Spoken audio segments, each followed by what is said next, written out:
Es un placer poder estar aquí con ustedes. De verdad, lo considero un honor poder expresar algo de lo que está en mi corazón en cuanto a la Biblia. Como dice el pastor, estamos en Chile sirviendo como misioneros, llevamos como 9 años ahí, pero pasé como 6 años en Ciudad Victoria, Tamaulipas, así que para mí es un placer volver por primera vez en más de 20 años, volver a México, aunque en mi tiempo de niño nunca estaba en esta parte de México. Cuando llegué a Chile dijeron que yo hablaba como mexicano, pero lo siento, creo que ya llevo tanto tiempo en Chile que el mexicano se me perdió. Voy a hacer lo posible para no comunicar chilenismos, pero ya sabes, si digo algo que no se entiende, la forma internacional de expresarlo es mirar a tu prójimo y decir algo así. Entonces ahí voy a entender que no se entendió lo que quería comunicar. Quiero hablar de un aspecto pequeño, quizás no es el aspecto más importante para considerar cuando hablamos de la traducción de una Biblia, pero es un aspecto quizás que se conversa poco por lo mismo. En mi vida personal, yo llegué a la Reina Valera Gómez, o sea, me lo introdujeron en el año 2007, y yo llegué a mi convicción personal quizás por ahí del año 2010.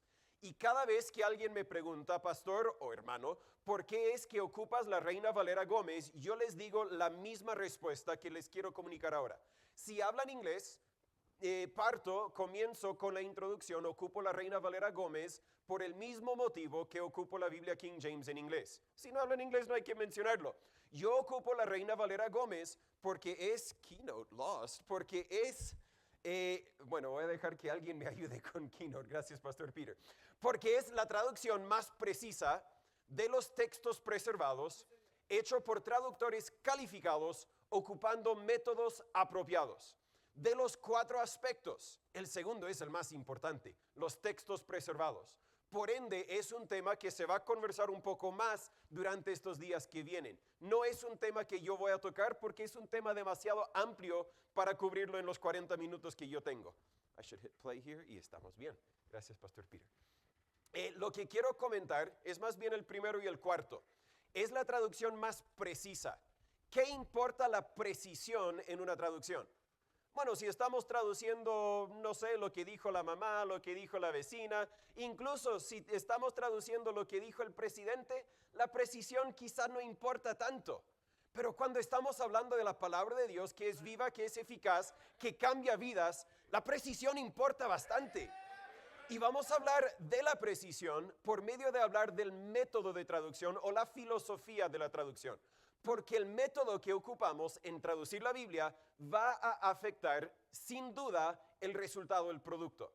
Ahora, voy a agregar un comentario pequeño con el tiempo que tengo. Antes de llegar a la convicción, porque cuando vine a Chile en 2007 como un alumno, el pastor misionero me pasó la Reina Valera Gómez, la ocupé sin preguntar porque es lo que ocupan.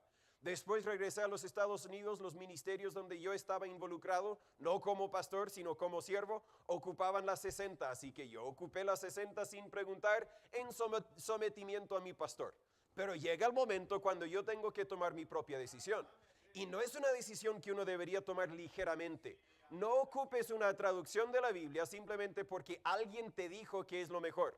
Ocúpela porque estás convencido de la verdad. Tus convicciones deberían dirigir las decisiones que tomas en todo aspecto de tu ministerio. Pero yo dije, vamos a estudiar la Reina Valera Gómez, vamos a ver si de verdad es una traducción honesta, precisa de los textos preservados. Y el estudio de la Reina Valera Gómez en 2010 me ayudó a llegar a la conclusión de que sí, es una traducción honesta, precisa de los textos preservados. Pero no era suficiente estudiar lo positivo, yo quería también estudiar lo negativo.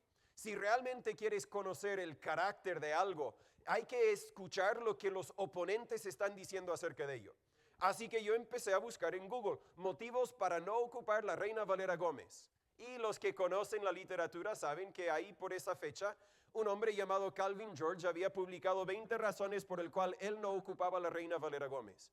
Yo leí los 20 razones. Hablaban del traductor, hablaban del proceso, hablaban de cosas que ni eran ciertas, pero ninguno de sus 20 razones era en contra del producto final. Y a mí realmente no me importa quién se asocia con la Biblia.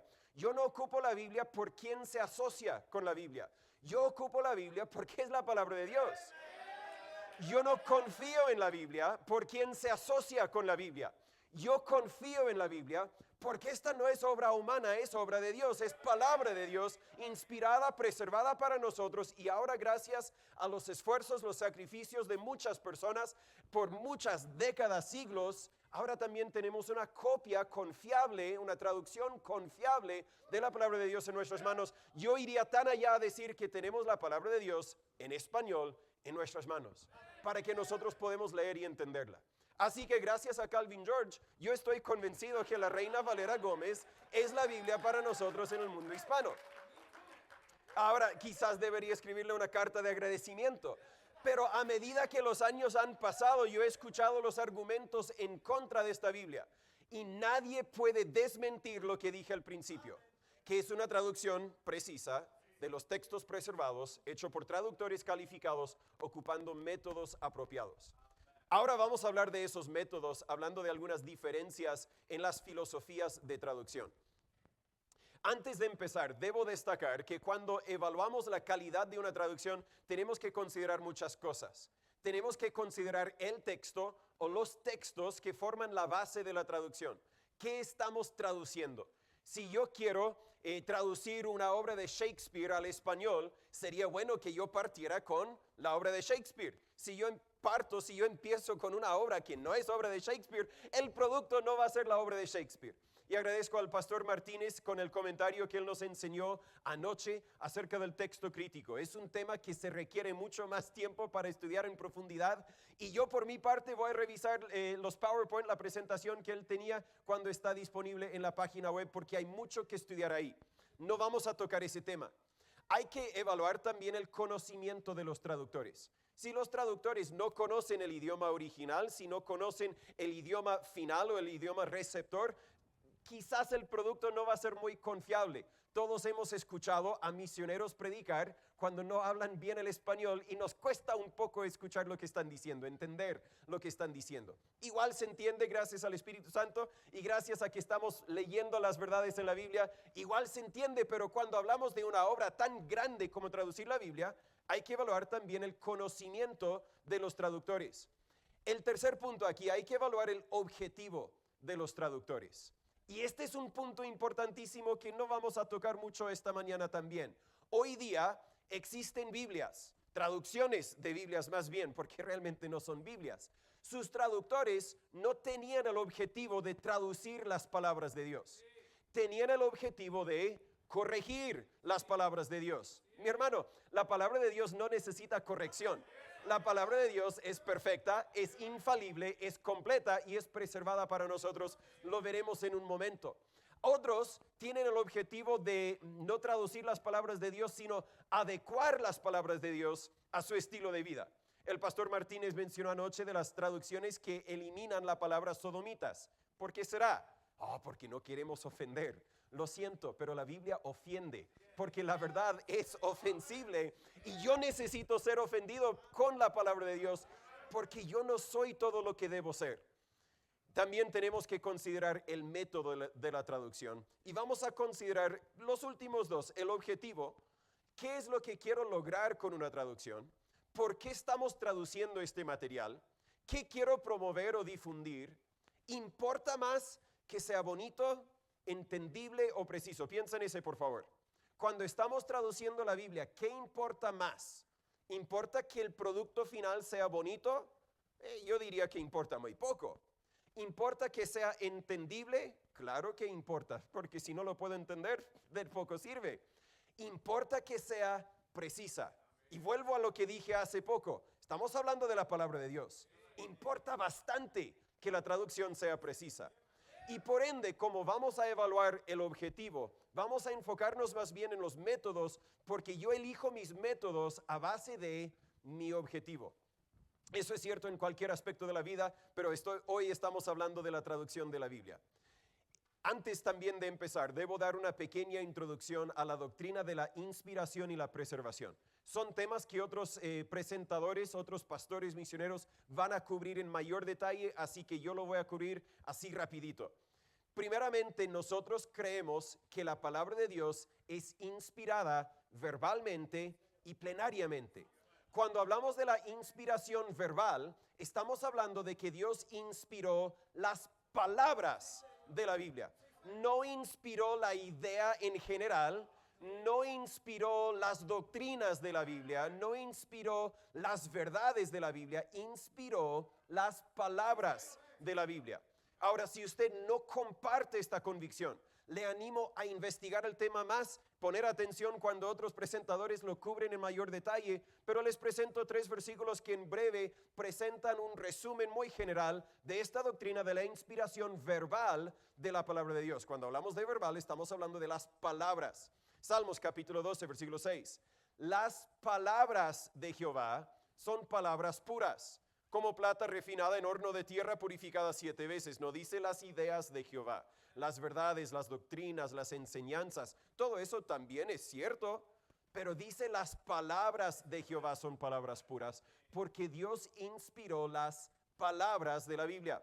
Mateo 5:18, Jesús dice, porque de cierto os digo que hasta que pasen el cielo y la tierra, ni una jota ni una tilde pasará de la ley hasta que todo sea cumplido. Ahora, si la jota y la tilde es inspirada, toma por dado que las palabras también son inspiradas. Además, tenemos evidencias en el libro de Romanos que ahora estamos estudiando con nuestra iglesia en Chile. Tenemos evidencias cuando Pablo cita el Antiguo Testamento y cita el tenso de un verbo. No dice que, no tengo el ejemplo preciso conmigo, pero si el tenso del verbo era inspirado, la palabra, cada palabra es inspirada. Apocalipsis capítulo 22, versículos 18 y 19. Porque yo testifico a cualquiera que oye las palabras de este libro. ¿Qué tan importantes son? Si alguno añadiere a estas cosas, Dios añadirá sobre él las plagas que están escritas en este libro.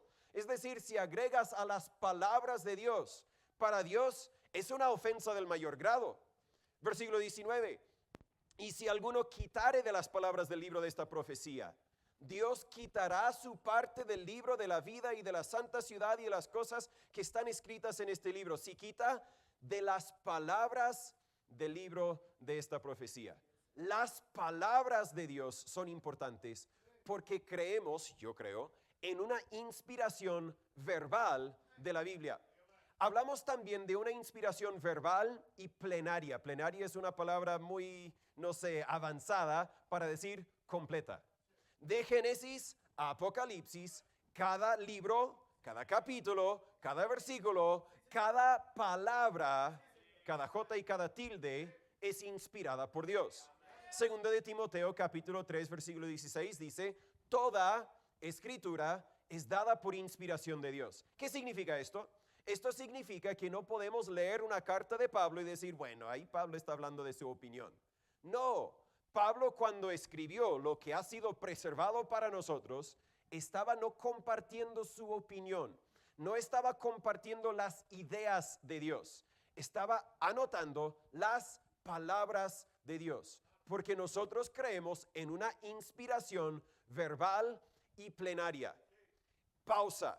Si usted comparte esta convicción, pastor, yo también creo en una inspiración verbal y plenaria, y aún no ha llegado a la convicción de que la Reina Valera Gómez es la Biblia para ti, tranquilo, sigue estudiando, vas a llegar a esa convicción. Porque la convicción de que la Biblia ha sido inspirada verbalmente y plenariamente tiene que llevarte a la convicción de que la Reina Valera Gómez es la palabra de Dios inspirada y preservada para nosotros hoy. Dada esa introducción, también importa que creemos en la doctrina de la preservación. Me adelanto un poco. Creemos que Dios preservó lo que inspiró. Si hubiera inspirado la Biblia hace 2000 años y hoy ya no existe, de nada sirve. No tenemos la palabra de Dios. Lo tenían hace 2000 años, quizá lo tenían hace 1900 años, quizá hace 1800 años, pero en algún lugar se perdió y ahora estamos perdidos, estamos ciegos. Ahora no sabemos cómo conducir, cómo vivir nuestras vidas. Ahora, los que no creen en la preservación dicen, tranquilo, yo te digo cuáles son las partes preservadas y cuáles no son las partes preservadas. Es decir, tranquilo, yo estoy ciego, pero yo te guío como ciego. Son guías ciegos de los ciegos. No hay otra forma de decirlo. Lo que Dios inspiró también lo preservó. Ahora, creo que todos sabemos que hoy ya no existen los autógrafos, los documentos originales escritos por los escritores humanos. Tenemos manuscritos, que son copias antiguas de la Biblia o porciones de estas copias de la Biblia hechas a mano, como no había imprenta. En estas copias va a haber alguna diferencia en estos manuscritos. Por ende, si uno toma un manuscrito podría contener algunos pequeños errores. Lo vimos, de hecho, ayer. Los manuscritos que conforman el cuerpo del texto crítico no contienen unos pocos errores, contienen varios errores, contienen muchos errores. Pero en el conjunto de los manuscritos, al copilar los manuscritos, tenemos la preservación. Existe mucha confusión, porque hay tantas. ¿Cómo llegamos a una sola? Y la respuesta es por medio del trabajo de hombres estudiosos, hombres respetuosos y temerosos de Dios, hombres que Dios ha podido usar para copilar los manuscritos en uno. Y en uno tenemos la palabra de Dios, preservada para nosotros. Esto no significa que hoy no tenemos la Biblia que Dios inspiró. Otra vez, otros van a hablar de la preservación y espero que ahí se pueda contestar las dudas que puedan surgir. Tenemos evidencia en la Biblia de la doctrina de la preservación. Salmos 12, antes leí versículo 6. Las palabras de Jehová son palabras puras. Versículo 7. Tú, Jehová, las guardarás, las preservarás de esta generación. ¿Hace cuántos miles de años? Para siempre. Lo que Dios prometió hacer, lo hace. ¿Hay evidencia de que lo hizo? Claro que hay evidencia. Y al estudiar la evidencia puedo afirmar mi convicción. Pero yo no necesito ver la evidencia para saber que lo que Dios promete también lo cumple. Mateo 5:18, Jesús, porque de cierto os digo que hasta que pasen el cielo y la tierra, ni una jota ni una tilde pasará de la ley hasta que todo sea cumplido, porque lo que Dios inspiró también lo preservó. Otra vez, si compartes esas dos convicciones, la inspiración verbal y plenaria de la palabra de Dios y la doctrina de la preservación de la palabra de Dios, tienes que llegar a la convicción de que la Reina Valera Gómez es la Biblia para nosotros en el mundo hispano. Hay algunas ideas populares que quiero refutar en breve. Estaba estudiando un seminario en Chile para ver si podía recomendar el seminario a los miembros de mi iglesia. Y tienen esta declaración de fe. Quizás los que están atrás no lo pueden leer, lo siento, me pueden escuchar. Creemos que las escrituras, tanto el Antiguo y Nuevo Testamento como se escribieron originalmente, fueron inspiradas por Dios en forma verbal y plenaria. Vamos bien, verbal y plenaria, pero al tiro surge una duda. Creemos que las escrituras, como se escribieron originalmente, fueron inspiradas por Dios. ¿Ok? No ha dicho nada que es falso, pero al destacar eso surge una duda. ¿Cree en la preservación o no? Vamos a seguir leyendo.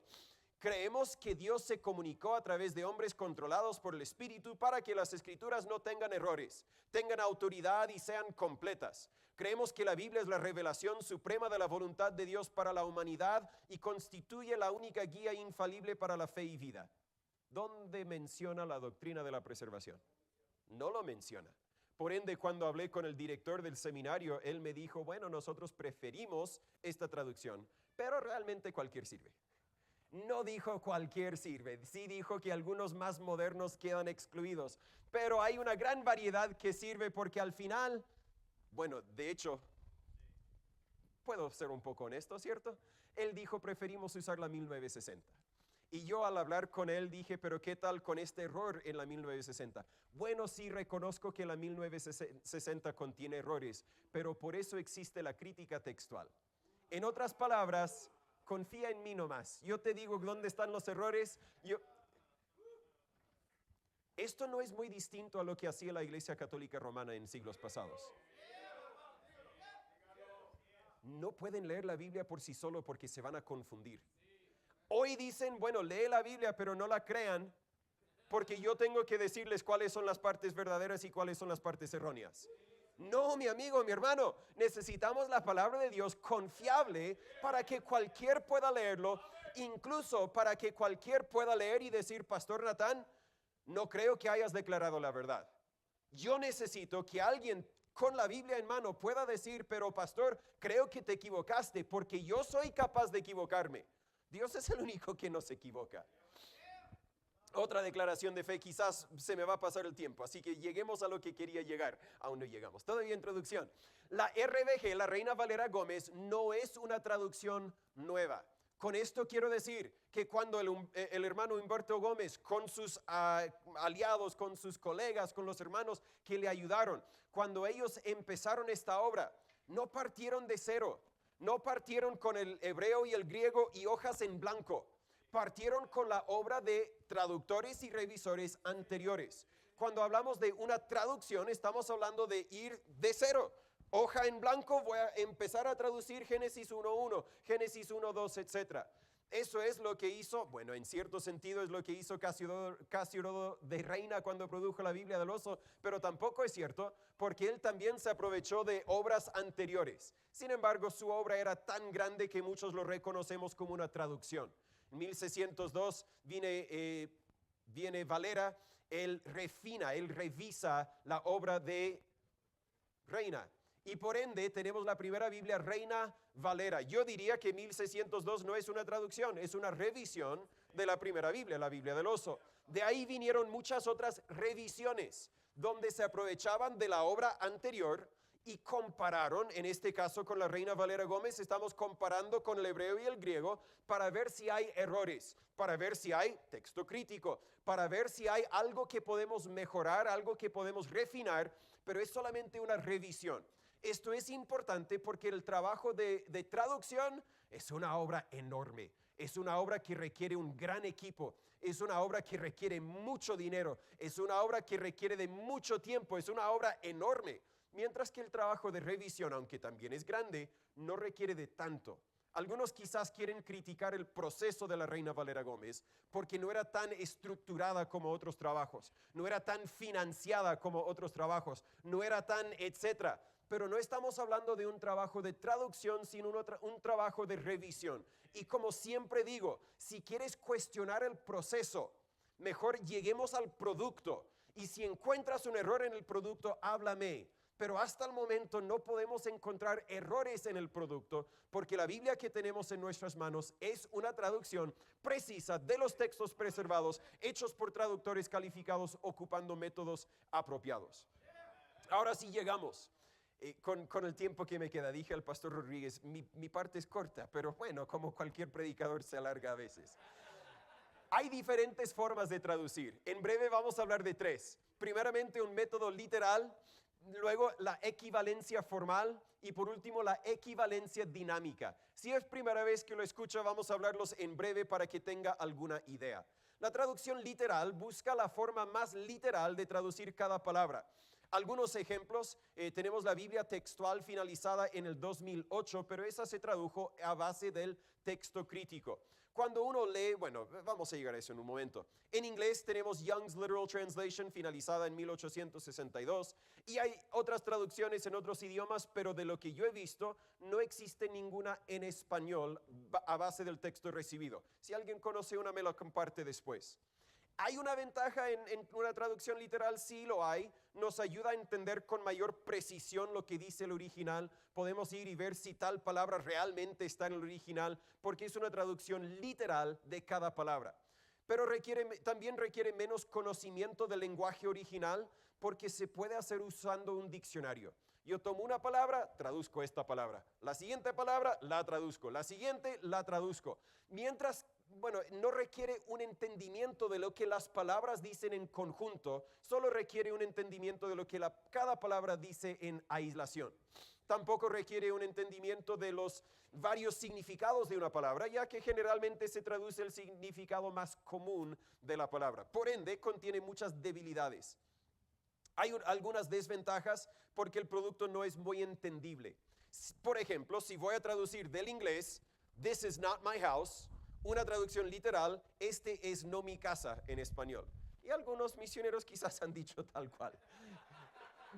Bueno, voy a seguir. Una traducción literal, también, ok. Bueno, los chilenos dicen que hablamos el peor español, pero bueno, vuelvo al tema. Una traducción literal de Romanos 3:23 nos daría: todos por cuanto pecaron y destituidos de gloria a Dios. ¿Se entiende? Quizás, pero obviamente la comprensión de una traducción literal es mucho más difícil.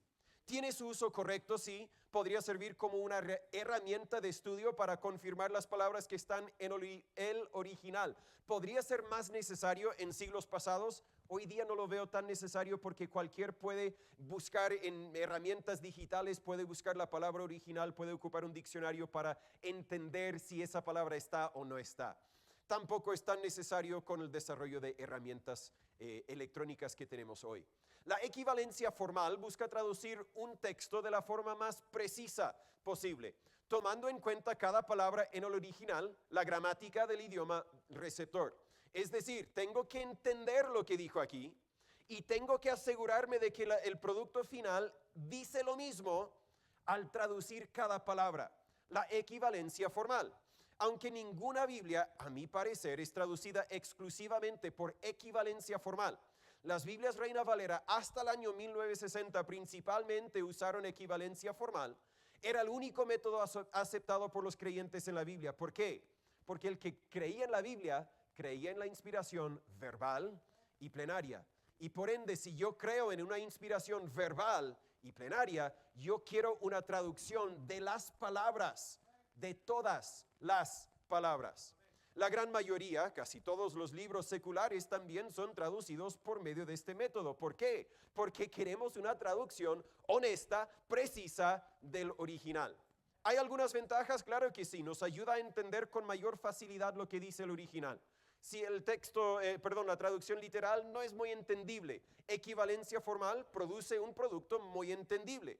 El idioma original es adaptado al idioma receptor sin perder ninguna palabra en el original, y eso es lo que queremos en una Biblia. ¿Hay algunas desventajas? Este es la equivalencia formal. El producto no es muy entendible, no es cierto, así que no cambié lo que antes decía. Sí, requiere mayor entendimiento del idioma original y el idioma receptor. Para poder traducir equivalencia formal, no tan solo tengo que entender las palabras en aislación, tengo que entenderlas en conjunto y tengo que asegurarme de que el producto sea también entendible y que comunique la misma verdad al traducir cada palabra. Requiere entendimiento de las sutilezas de un idioma. Cuando encontramos una palabra de doble sentido, hay que saber cómo traducir esa palabra de doble sentido. Y hay palabras de triple, 4, 5 sentidos. Hay que entender cuál de esas traducciones es más aplicable. Toma más trabajo. Pero estamos hablando de la Biblia. No estamos hablando de una nota que dejó la profesora. Estamos hablando de la palabra de Dios. Vamos a invertir el trabajo. Su uso correcto es para cualquier libro, debe ser traducido por medio de este método, a no ser de que tenga un motivo irrenunciable para no usarlo. Las charlas, las presentaciones de líderes políticos ocupan equivalencia formal. Y la Biblia siempre debe ser traducida por la equivalencia formal. No existe un motivo válido para no ocupar la equivalencia formal. Existe también la equivalencia dinámica. Dinámica, cambiable, variable. Claro, queremos que equivale de una forma variable. Busca traducir un texto de la forma más natural posible, enfocándose en las ideas y no en las palabras del texto original. Algunos ejemplos. Cualquier himno, cualquier poema, generalmente ocupa equivalencia dinámica. ¿Por qué? Porque tengo que enfocarme en la rima, el metro, tengo que enfocarme en todos los aspectos musicales y por ende una traducción literal no sirve, una traducción de equivalencia formal normalmente no sirve y tengo que tomar libertades en traducir el himno. Está bien, el himno no es la Biblia. El himno es obra humana quizás que se tomó una inspiración de la Biblia, pero no es directamente inspirada por Dios tal como la Biblia. Por ende, equivalencia dinámica está bien. Hay algunos ejemplos de Biblias que casi exclusivamente ocupan equivalencia dinámica.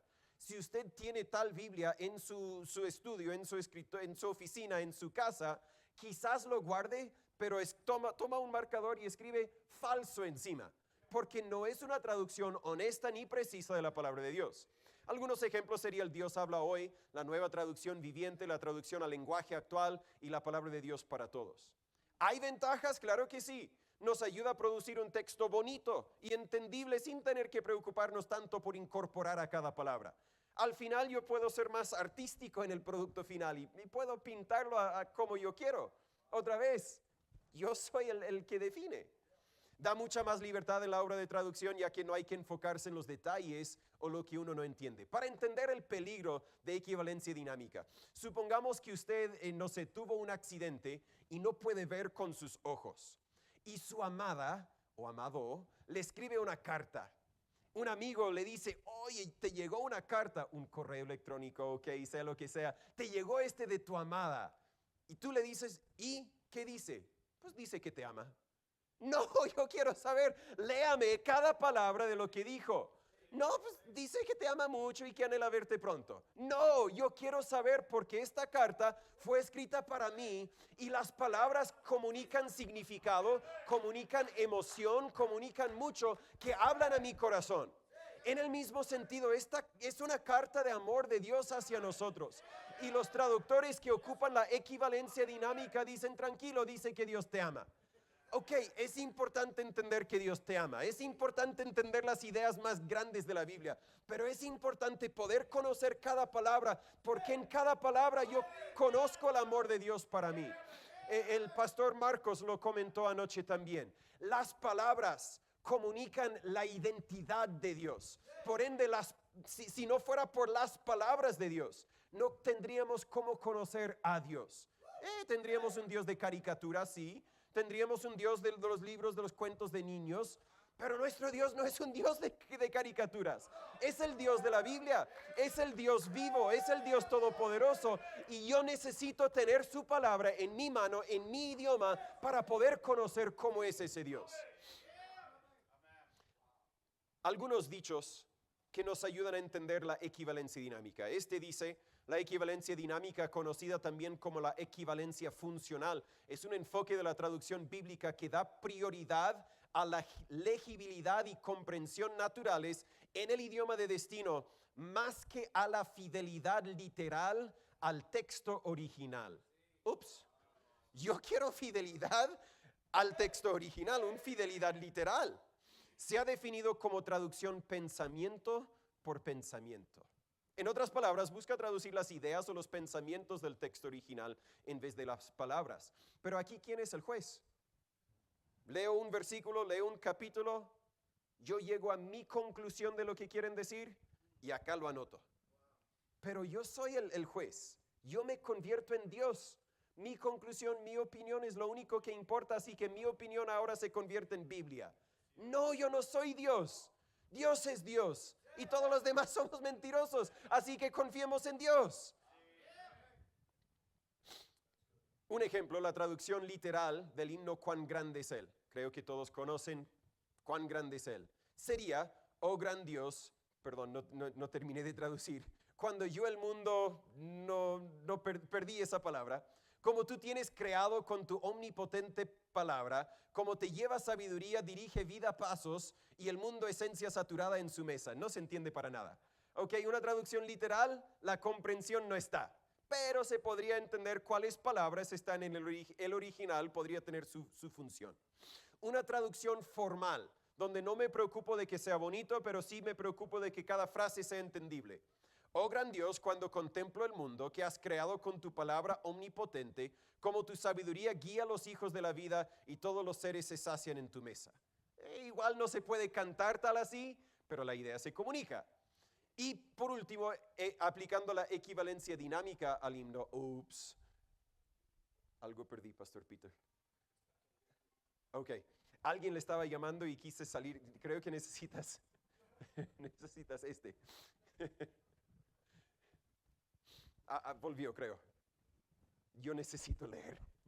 Perdón, ¿volvió? No volvió. Bueno, conocen cómo es el himno. Señor mi Dios, al contemplar los cielos, el firmamento y las estrellas mil, al oír tu voz en los potentes truenos y ver brillar el sol en su cenit, mi corazón entona la canción. Agradecemos la equivalencia dinámica en caso de los himnos. Si no fuera por la equivalencia dinámica, no podríamos cantar muchos de los himnos que cantamos porque originalmente no fueron escritos en el español. Pero cuando llega la Biblia, no me importa que sea bonito. Me importa que sea una traducción literal de las palabras de Dios. Aquí dice, y este es un dicho de Eugenio Nida, quizás han oído de él. En contraste con las traducciones de equivalencia formal, otras están orientadas hacia la equivalencia dinámica. En tal traducción, el foco de atención se dirige no tanto hacia el mensaje fuente, es decir, no tenemos que preocuparnos tanto con el original, sino hacia la respuesta del receptor. Tengo que enfocarnos mucho en el original. En otras palabras, Eugenio Nida dice, la equivalencia dinámica no se enfoca en lo que dice el original, sino en lo que se entiende en el producto final. Este dicho viene de la Sociedad Bíblica Trinitaria. Pero ¿qué sucede si a la hora de traducir no se respetan las palabras, sino que se traducen oraciones equivalentes? Podemos decir que en ese caso no se respeta la inspiración verbal. La Sociedad Bíblica Trinitaria está de acuerdo, tenemos que respetar inspiración verbal. Pero quiero llegar, no creen en inspiración verbal, vamos a llegar a eso. Y es lo que hace el método de traducción conocido como la equivalencia dinámica, que si bien en sus fundamentos propone ser fiel al texto original de manera que la traducción sea entendible, en la práctica destruye palabras y conceptos bíblicos más que evidentes. Es lógico que al abandonar la inspiración verbal surja una nueva hipótesis, la cual podríamos llamar inspiración conceptual. Los conceptos de Dios son conceptos puros y no es lo que la Biblia dice. Se me está acabando el tiempo, así que, perdón Kevin, voy a tener que saltar un poco. Las desventajas los podría leer más adelante, pero creo que hemos hablado de las desventajas de la equivalencia dinámica. En cuanto a la Biblia, el producto final depende del entendimiento del traductor. Yo no quiero depender del entendimiento del traductor, yo quiero depender de una traducción justa, honesta, precisa de la palabra de Dios.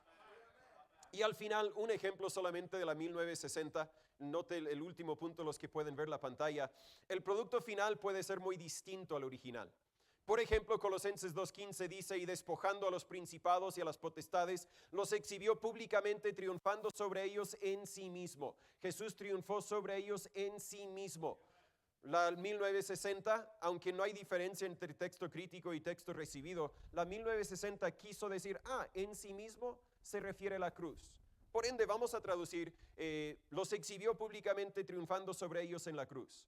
Hermanos, agradezco la cruz de Cristo, pero la cruz de Cristo no me salva. La persona de Cristo me salva. La cruz de Cristo no me cambia. La persona de Cristo me cambia. La cruz de Cristo no me dirige. La persona de Cristo me dirige. La idea está ahí quizás, pero la cambiaron porque entendieron algo que el original no dice. Y hay muchos otros ejemplos que si después usted revisa en la presentación que estará en el internet, va a encontrar algunos ejemplos. Quizás no hay muchos en la 1960. Porque Eugenio Nida aún estaba desarrollando, serían 4 años después cuando publica su libro que promueve oficialmente la equivalencia dinámica. Sin embargo, él ya creía en la equivalencia dinámica. Y vemos en la 1960 que echó algunas gotitas de equivalencia dinámica para ver cómo sería la respuesta en el mundo de creyentes bíblicos. Si la respuesta hubiese sido, lo rechazamos. La equivalencia dinámica muere. Quizás volvería a surgir en otro momento, pero como la respuesta lamentablemente de creyentes bíblicos era, esto es lo que queremos, ahora tenemos tanta tontera que algunas Biblias ni se enfocan en ninguna palabra de la palabra de Dios, se enfocan más bien en las ideas. No vamos a hablar tanto de todo esto porque se me acaba el tiempo y quiero ser honesto con lo que viene después. Quiero dar el tiempo necesario. Pero para resumir aquí, algunas diferentes formas de traducir. Hay ventajas, hay desventajas y hay usos correctos. El literal, su ventaja es precisión textual, pero su desventaja es difícil de entender. Por ende, difícilmente nos servirá. Se me apagó aquí otra vez, así que bueno, usted puede leerlo. Su uso correcto es como una herramienta de estudio, pero no vas a predicar creo que es la última pantalla, pastor, estamos bien. No sirve para predicar de una traducción de equivalencia, una traducción literal. La equivalencia formal tiene la ventaja de precisión gramática y textual. Y eso es lo que yo quiero. Yo quiero cada palabra traducida a mi idioma, en la gramática correcta para que yo pueda entender qué es lo que Dios dijo. ¿Tiene desventajas de que es difícil de producir? Claro que sí. Pero y por ende, la obra de la Reina Valera Gómez es una obra en cierto sentido todavía constante.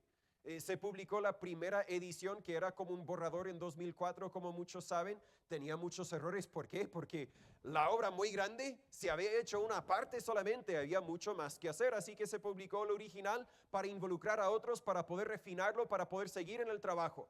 Después en 2010 se produjo otro, 2023 tenemos otro, y es una obra difícil. Si usted, los que conocen la Biblia King James, lo mismo sucedió. La primera no era el producto final, porque es una obra inmensa.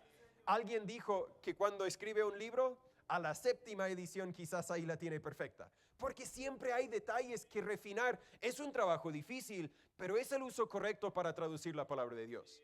Por último, la equivalencia dinámica puede ser que sea bonito y entendible. Algunos dicen, bueno, yo ocupo esta porque es más bonita. Ok, y quizás quiero casarme con una mujer bonita, me he casado con una mujer bonita. Pero en cuanto a la Biblia, no importa si es bonita o no, importa que sea entendible, importa que yo tenga las palabras de Dios en mi mano. Por ende, la desventaja de equivalencia dinámica es muy impreciso y sirve quizás para, bueno, cuando las palabras no son importantes, como quizás para un himno. Al final de todo esto, la Biblia que usted usa, usted lo va a elegir a base de sus convicciones. Y volvemos a lo mismo. Si usted está convencido que la Biblia fue inspirada verbalmente y plenariamente, usted quiere una traducción de cada palabra y usted quiere la Reina Valera Gómez. Gracias, pastor.